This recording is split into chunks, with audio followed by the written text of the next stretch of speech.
Doctor نے اسے پیار سے سمجھایا اور کہا کہ آپ کا گھر یہ نہیں ہے، بلکہ آپ کا گھر تو آپ کی ماں اور بہن کے ساتھ ہے۔ آپ ان لوگوں کے ساتھ جاؤ، یہ لوگ آپ کا بہت خیال رکھیں گے۔ میرے سوتیلے بھائی کی آنکھوں میں اس وقت خوف موجود تھا اور وہ ڈری سہمی آنکھوں سے کبھی میری طرف دیکھتا اور کبھی میری ماں کی طرف دیکھتا۔ پھر وہ نہ چاہتے ہوئے بھی ہم لوگوں کے ساتھ جانے کے لیے تیار ہو گیا۔ مجھے اچھی طرح سے یاد تھا کہ امی نے اس کے بازو بہت سختی سے پکڑا تھا، حالانکہ کل ہی اس کے بازو پر ڈاکٹر نے انجیکشن لگایا تھا۔ اس وقت مجھے امی کی بے رحمی پہ تھوڑا سا غصہ آیا تھا، لیکن میں امی کو کچھ بھی نہیں کہہ سکتی تھی۔ گھر جانے کے بعد امی دوبارہ سے شروع ہو گئیں۔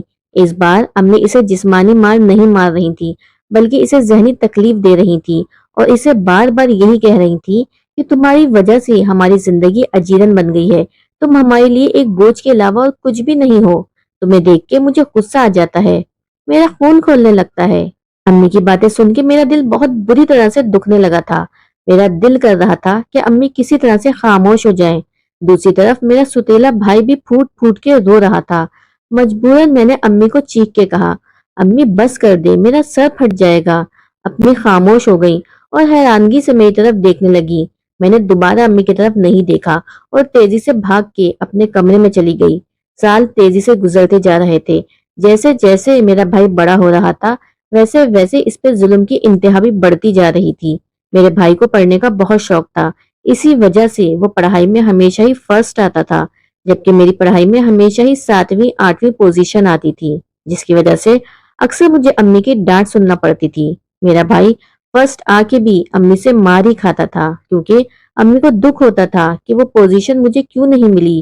امی ہر ممکن کوشش کرتی تھی کہ میرا بھائی اپنی پڑھائی کی طرف توجہ نہ دے سکے، لیکن اس کے باوجود بھی وہ ہر سال امتحان میں اول پوزیشن لیتا تھا، جس کی وجہ سے اساتذہ بھی اس کی بہت تعریف کرتے تھے اور یہی وجہ تھی کہ اس کے ابا جان بھی اسے مزید آگے پڑھا رہے تھے۔ جب وہ 8ویں کا امتحان دے کے فارغ ہوا تو ابا سے کہنے لگا، مجھے آپ بورڈنگ اسکول بھیج دیں، میں نے یہاں پہ مزید رہ کے نہیں پڑھنا۔ اب وہ کافی بڑا ہو چکا تھا، لیکن اس کے باوجود بھی امی اسے مارتی تھی اور اسے ذہنی تکلیف پہنچاتی تھی۔ اس کی بات سن کے ابا پریشان ہو گئے اور کہنے لگے، تم اپنے گھر والوں کو چھوڑ کے وہاں پہ کیا کرنے کے لیے جا رہے ہو؟ اس نے عجیب و غریب نظروں سے ہم ماں بیٹی کی طرف دیکھا اور کہنے لگا، اگر گھر والے ایسے ہوتے ہیں تو مجھے اس طرح کے گھر والے نہیں چاہیے۔ امی کے چہرے پہ ایک سایہ سے آ کے لہرایا۔ مجھے شدت سے کچھ غلط ہونے کا احساس ہوا۔ یوں لگ رہا تھا جیسے وہ ہمارا پول ابا کے سامنے کھول دے گا، مگر اس نے ایسا کچھ بھی نہیں کیا اور خاموشی سے وہاں سے اٹھ کے چلا گیا۔ چونکہ یہ اکلوتا بیٹا تھا، اسی وجہ سے ابا جان اسے خود سے دور نہیں بھیجنا چاہتے تھے۔ انہوں نے اس کی منتیں کی اور اسے یہیں پڑھنے پہ لگا دیا۔ اب بھائی قابو سے باہر ہوتا جا رہا تھا۔ اب نہ تو وہ ہمارے پہلے کی طرح بات سنتا تھا اور نہ ہی ہم سے ڈرتا تھا، بلکہ اگر میں اسے پکارتی یا اسے کوئی بات کہنا چاہتی تو وہ اپنی لال آنکھوں سے میری طرف دیکھتا اور مجھے محسوس ہوتا جیسے وہ مجھے نگل رہا ہو۔ بلا شبہ وہ مجھ سے 2 سال چھوٹا تھا، لیکن وہ مجھ سے کافی بڑا معلوم ہوتا تھا اور اسی وجہ سے اب مجھے بھی اس سے ڈر لگنے لگا تھا۔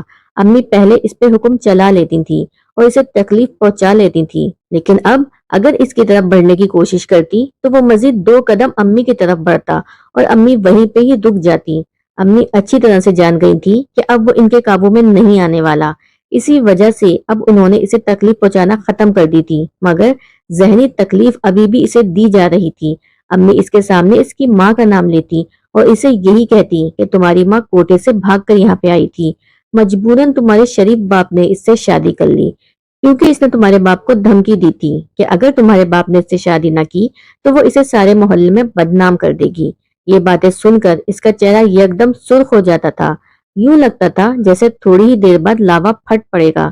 میں امی کو اکثر منع کرتی تھی اور انہیں کہتی تھی کہ اب یہ چھوٹا سا عمر نہیں رہا، بلکہ اب یہ ایک نوجوان انسان بن رہا ہے، آپ اس کے سامنے اس طرح کی باتیں مت کیا کریں، کہیں ایسا نہ ہو یہ کسی دن قابو سے باہر ہو جائے اور آپ کو تکلیف پہنچا دے۔ لیکن امی نے میری بات نہیں مانی اور اسے ذہنی تکلیف دینا جاری رکھی۔ اب میرا بھائی 10ویں جماعت میں پہنچ چکا تھا، اب وہ دیر سے گھر آتا تھا۔ اس کی یہ حرکتیں دیکھ کے اب امی پریشان ہونے لگی تھی، کیونکہ اکثر تو ایسا ہوتا تھا کہ رات کے 2 بجے دروازہ زور زور سے بجنے لگتا تھا، جب جا کے دروازہ کھولا تو سامنے ہی عمر کھڑا ہوتا تھا۔ ایک دن محلے کی ایک عورت امی سے بات کر رہی تھی کہ تمہارا بیٹا تمہارے قابو سے نکلتا جا رہا ہے، اسے اپنے کنٹرول میں کرو ورنہ کہیں ایسا نہ ہو کہ وہ تم دونوں ماں بیٹی کو چھوڑ کے چلا جائے۔ اس کی بات سن کے امی کہنے لگی، ارے بے شک جائے، اس کے جانے سے ہمیں کیا فرق پڑتا ہے؟ محلے کی ایک اور عورت بولی، کیوں نہیں فرق پڑتا؟ اس کے باپ کی تمام جائیداد اسی کے نام پر ہے، یہ گھر بھی اسی کے نام پہ ہے۔ جس دن تمہارے شوہر کا انتقال ہو گیا اس دن یہ سب کچھ اسے مل جائے گا، اسی لیے بہتر یہی ہے کہ اپنے بیٹے کو قابو میں کرنا شروع کر دو۔ اس کی بات سن کے امی کا منہ حیرت سے کھلا کا کھلا ہی رہ گیا۔ میں خود بھی پریشان ہو گئی تھی کیونکہ اس بارے میں نے کبھی سوچا ہی نہیں تھا کہ یہ ساری چیزیں تو عمر کے نام پر ہی ہیں اور ہمارے نام تو صرف اور صرف چند تولے سونا ہی ہے جس سے ہرگز بھی زندگی نہیں گزاری جا سکتی۔ دوسری طرف ان دنوں ابا جان کی طبیعت بھی بہت خراب رہنے لگی تھی، وہ اکثر بیمار رہتے تھے۔ ڈاکٹر نے تو یہاں تک کہہ دیا تھا کہ ان کے پاس اب وقت کم باقی رہ گیا ہے، اگر ان کی بیماری اسی طرح چلتی رہی تو ہو سکتا ہے کہ ایک دن ان کی سانسیں چلنا بند ہو جائیں۔ ابا کی بیماری کا سن کے میں خود بھی بہت زیادہ پریشان ہو گئی تھی۔ ادھر میرے بھائی نے بھی آگے پڑھنے سے انکار کر دیا۔ نہ صرف میں بلکہ سارے گھر والے بھی حیران رہ گئے کیونکہ سب لوگ اچھی طرح سے جانتے تھے کہ اسے پڑھائی کا بہت شوق ہے اور وہ کسی بڑے مقام پہ پہنچنا چاہتا ہے۔ ابا بہت پریشان ہو گئے تھے، اب وہ دن رات اسے اپنے کمرے میں بٹھائے رکھتے اور اسے سمجھاتے رہتے، لیکن میرے بھائی کے سر پہ پتہ نہیں کون سا بھوت سوار ہو گیا تھا۔ وہ کسی کی کوئی بھی بات ماننے کے لیے تیار ہی نہیں تھا اور صرف اپنے ہی کیے جا رہا تھا۔ اب تو محلے کی طرف سے بھی اس کی شکایتیں آنے لگی تھیں کہ تم لوگوں کا بیٹا غیر قانونی سرگرمیوں میں ملوث ہے۔ 2-3 بار تو اسے پولیس بھی پکڑ کے لے جا چکی تھی، لیکن پتہ نہیں کون انسان اس کے پیچھے کھڑا تھا جو ہر باری اسے چھڑوا لیتا تھا۔ محلے کی باتوں پر پہلے ابا جان نے یقین نہیں کیا، لیکن جب ایک دن پولیس اسٹیشن سے انہیں کال آئی تو ابا جان پریشان ہو کے وہاں چلے گئے۔ جب انہوں نے اپنے بیٹے کو حوالات کے پیچھے بند دیکھا تو ان کے قدموں تلے سے زمین نکل گئی اور اس دن ہی ابا کی طبیعت بہت زیادہ خراب ہو گئی۔ ہم انہیں لے کے ہسپتال آ گئے، لیکن پھر جلد ہی ابا کی سانسیں بند ہو گئی۔ ابا کی وفات کے بعد امی بہت خاموش رہنے لگی تھیں۔ اب میرا بھائی بھی کچھ زیادہ ہی اپنی منمانیاں کر رہا تھا کیونکہ اسے اندازہ ہو گیا تھا کہ ابا ہی تھے جو ہمیشہ ہمارا ساتھ دیتے تھے۔ اب چونکہ وہ ہمارے درمیان موجود نہیں تھے اس لیے بھائی نے اب ہمیں تکلیف پہنچانا شروع کر دی تھی۔ اب وہ امی کو ذہنی اذیت دیتا تھا اور امی سے عجیب و غریب قسم کی باتیں کرتا تھا جس کی وجہ سے امی ساری ساری رات روتی رہتی تھی، اس کی منتیں کرتی رہتی تھی کہ خدا کے لیے خاموش ہو جاؤ۔ جب امی ان کے سامنے ہاتھ جوڑتی تو وہ کھل کے ہنستا تھا اور کہتا تھا، ارے آپ کو مجھ سے معافی مانگنے کی ضرورت نہیں ہے کیونکہ میں آپ کو ہرگز بھی معاف نہیں کرنے والا، بلکہ اب تو میں آپ کو وہ سب کچھ یاد دلانے والا ہوں جو آپ نے میرے ساتھ کیا تھا۔ آپ کو اچھی طرح سے یاد ہوگا کہ بچپن میں بھی اسی طرح آپ کے سامنے ہاتھ جوڑتا تھا تاکہ آپ مجھے تکلیف نہ پہنچائیں، لیکن بدلے میں آپ کیا کرتی تھی؟ آپ مجھے اتنی بری طرح سے مارتی تھی کہ کافی دن تک تو میں ہلنے کے قابل بھی نہیں رہتا تھا۔ امی اس سے معافی مانگتی لیکن وہ آگے سے صرف ہنس دیتا اور امی کو کہتا، یہ تو کچھ بھی نہیں ہے، اب جو کچھ میں آپ کی بیٹی کے ساتھ کروں گا اگر اس کے بارے میں آپ کو پتہ لگ جائے تو آپ کی سانسیں یہیں پہ بند ہو جائیں۔ جس دن اس نے میرے بارے میں امی سے بات کی اس دن امی اس کے قدموں میں گر گئیں، تب اس نے زور سے امی کو اٹھا کے لات مار دی۔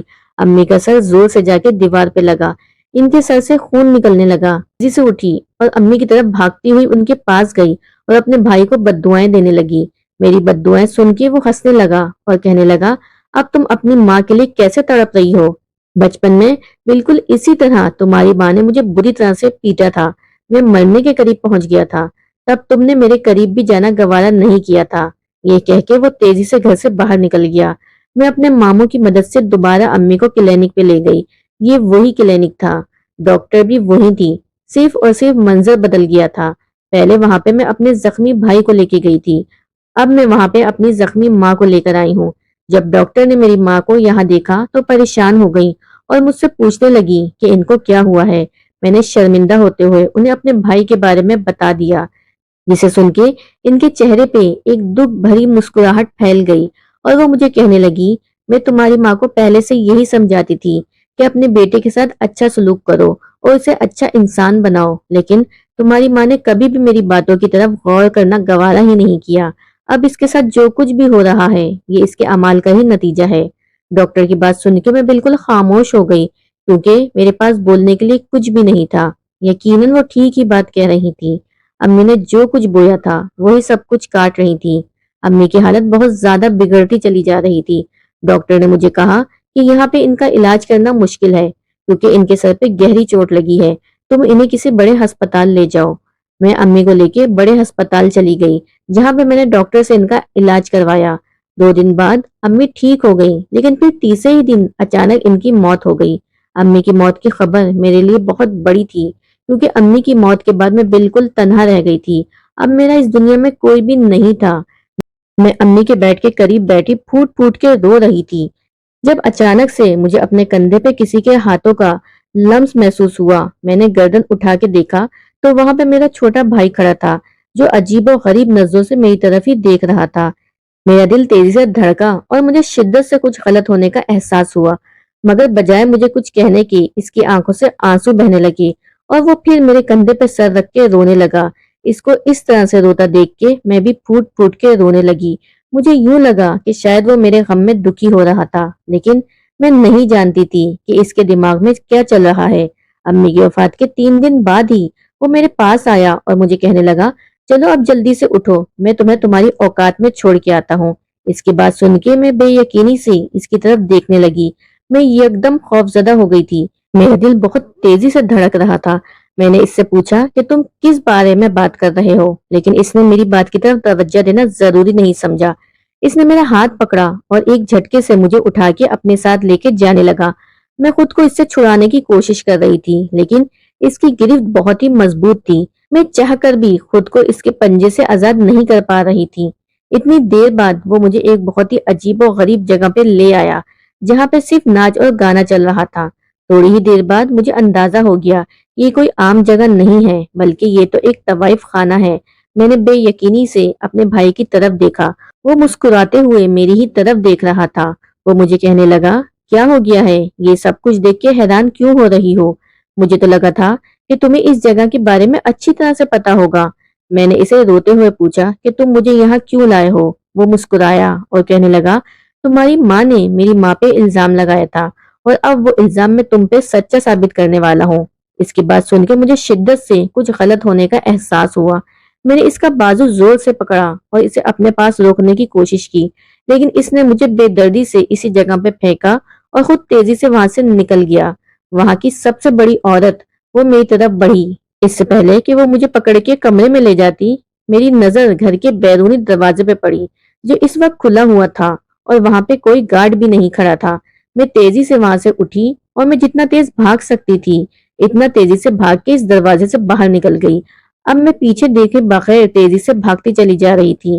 پیچھے شور مچ گیا تھا، ارے اس لڑکی کو پکڑو، اس سونے کی چڑیا کو اپنے ہاتھ سے نکلنے نہ دو ورنہ ہمارا بہت بڑا نقصان ہو جائے گا۔ میں نے دیکھا کہ بھائی کی گاڑی باہر نہیں کھڑی تھی، یقیناً وہ یہاں سے جا چکا تھا۔ میں بھی پیچھے دیکھے بغیر تیزی سے بھاگے جا رہی تھی۔ میں نہیں جانتی تھی کہ اچانک ہی ایک گاڑی سے جا کر ٹکرا گئی۔ میں نے دیکھا وہ ہمارے محلے کے مولوی کی گاڑی تھی۔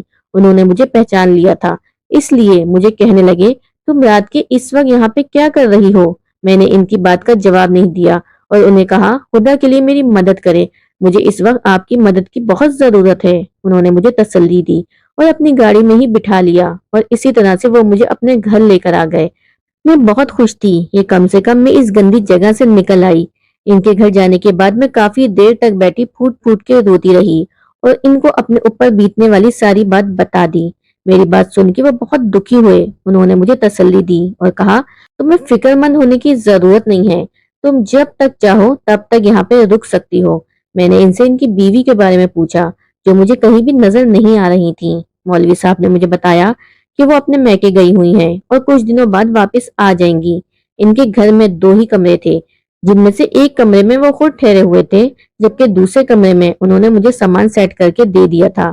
میں اللہ تعالیٰ کا جتنا شکر ادا کرتی کم تھا جس نے میری عزت کو بچا لیا تھا۔ تھوڑی دیر بعد میری نظروں کے سامنے دوبارہ میری ماں کا چہرہ گھومنے لگا۔ مجھے ان کی موت یاد آ گئی۔ مجھے بہت شدت سے رونا آ رہا تھا۔ میرا بس نہیں چل رہا تھا کہ میں ہر چیز کو تہس نہس کر دوں۔ نہ جانے کیوں مجھے لگ رہا تھا کہ میری امی کی موت قدرتی طور پہ واقع نہیں ہوئی تھی بلکہ ان کے پیچھے کسی کا ہاتھ ہے، مگر میرے پاس کوئی ثبوت نہیں تھا جس کی وجہ سے میں خاموش تھی اور کسی کو الزام نہیں دے سکتی تھی۔ میں لیٹی اسی بارے میں سوچ رہی تھی جب اچانک ہی میرا دھیان شام کے واقعے کی طرف گیا، جب وہ امام مجھے اس راستے میں ملا جو راستہ اس کوٹھے کی طرف جانے کا تھا۔ اب میرے ذہن میں یہ بات آ رہی تھی کہ امام وہاں پہ کیا کر رہا تھا، آخر اس کا وہاں پہ کیا کام ہو سکتا ہے۔ ہزاروں طرح کے وسوسے تھے جو مجھے پریشان کرنے لگے تھے۔ ویسے تو اس امام کے بارے میں پہلے بھی میں نے بہت ساری باتیں سن رکھی تھی کہ یہ کوئی ٹھیک آدمی نہیں ہے، بلکہ بہت سے دوسرے کاموں میں ملوث ہے۔ یہ باتیں محلے کی عورتیں ہی کیا کرتی تھیں۔ میں نے کبھی بھی ان باتوں کی طرف توجہ نہیں دی، لیکن نہ جانے کیوں آج مجھے وہ باتیں کسی نہ کسی حد تک سچی لگ رہی تھی۔ میں نے جلدی سے اپنے دماغ کو یہ سب سوچنے سے جھٹکا اور خود کو باور کروایا کہ جس امام کے بارے میں تم یہ سب کچھ سوچ رہی ہو، اسی امام نے تمہاری مدد کی ہے۔ لہٰذا بہتر یہی ہے کہ فضول سوچنا بند کرو اور اس چیز پر دھیان دو کہ کل تم نے کیا کرنا ہے۔ وہ پوری رات میں نے جاگتے ہوئے اپنی ماں کے بارے میں سوچتے ہوئے گزاری تھی۔ اگلی صبح میری کافی دیر سے آنکھ کھلی۔ میں نے دیکھا کہ گھر پہ امام موجود نہیں تھا۔ میں نے اپنے لیے کچھ کھانے کو بنایا اور سوچنے لگی کہ اب مجھے کیا کرنا ہے۔ اگلے 2 دن اسی خاموشی کے ساتھ گزر گئے۔ میرا امام سے زیادہ سامنا نہیں ہوتا تھا اور نہ ہی میں اس سے کھانے کا پوچھتی۔ مجھے نہیں پتا کہ وہ کہاں سے کھاتا تھا اور کیا کھاتا تھا۔ اس نے خود بھی مجھے کبھی بھی کھانے بنانے کے لیے نہیں کہا تھا۔ میں اپنے لیے ہلکا پھلکا سا کچھ بنا کے کھا لیتی تھی اور اگر تھوڑا سا بچ جاتا تو رکھ دیتی تھی، ورنہ اس کے لیے میں نے کبھی بھی الگ سے کھانا بنانے کی زحمت نہیں کی تھی۔